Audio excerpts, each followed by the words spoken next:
My name's Emma, and my friends and I are going to talk to you about some simple rules you can follow to be safer.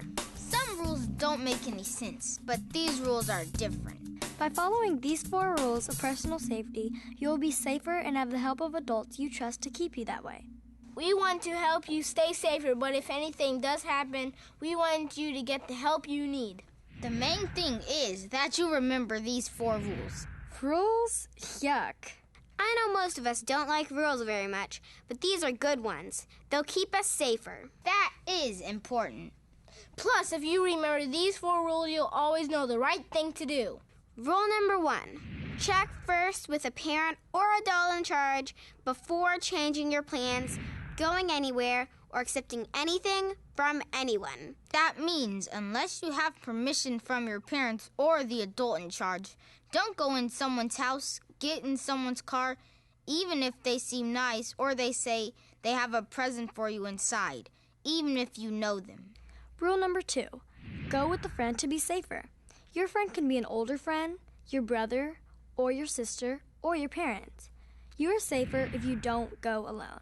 Rule number 3, you have the right to protect your body from anyone who touches you in ways that make you feel uncomfortable or in places covered by your swimming suit.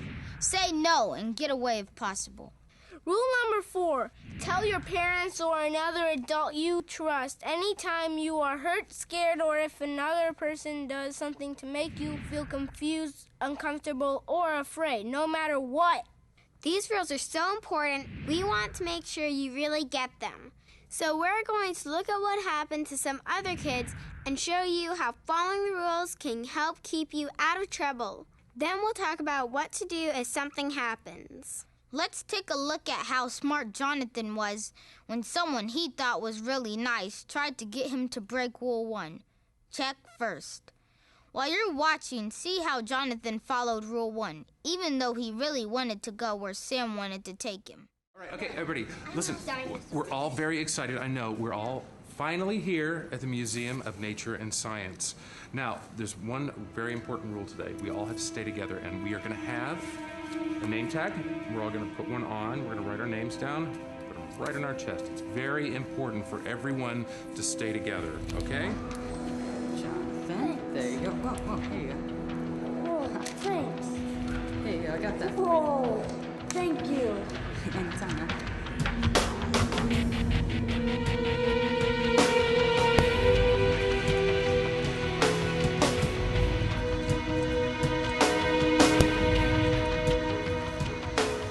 Hey, Jonathan. Oh, hi, Sam. So you've been having a pretty good time today? Yeah, it's really been cool. Cool. You really seem to like dinosaurs, huh? I have a whole collection of dinosaur books and miniatures at home, even some DVDs. Really? Me too. What's your favorite? That's easy. T-Rex. Mine too. Did you know they have a life-size T-Rex exhibit in another wing of the museum? Wow. This is the real thing. It's awesome. It fills up the entire room, all the way to the ceiling. I could show you if you want. Now? Sure. The lunch break's gonna last for at least another 20 minutes. That'll give us plenty of time. It isn't far, and I know the way. You really need to see this.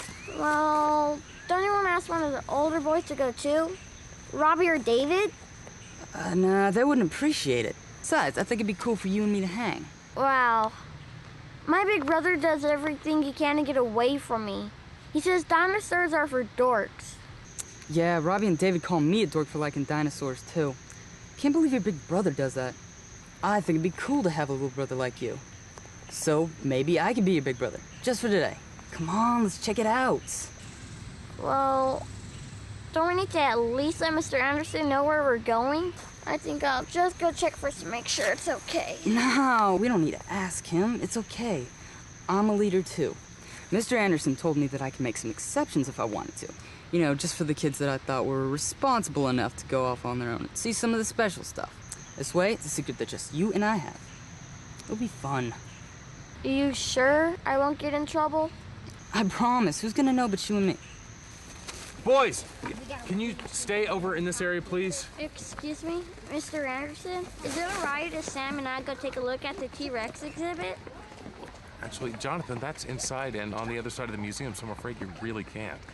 And remember the rule that we all agreed upon at the beginning of the trip? Our group always stays together. Well, Sam said you'd make an exception. He did. Yeah, Sam said you wouldn't mind if he and I went off to look at the T-Rex, since he was a group leader too. Okay. Sam, can I talk to you for a second, please?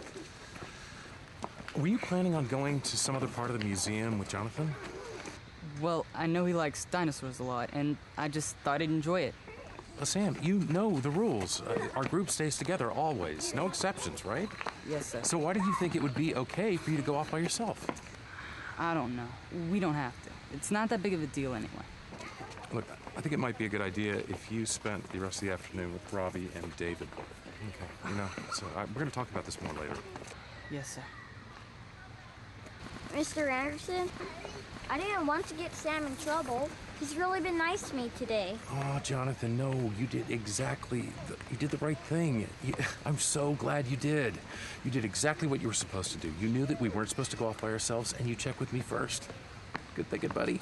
Thanks. All right. Hey, lunch is over. You know what the next exhibit is? What? It's a mastodon skeleton. Whoa.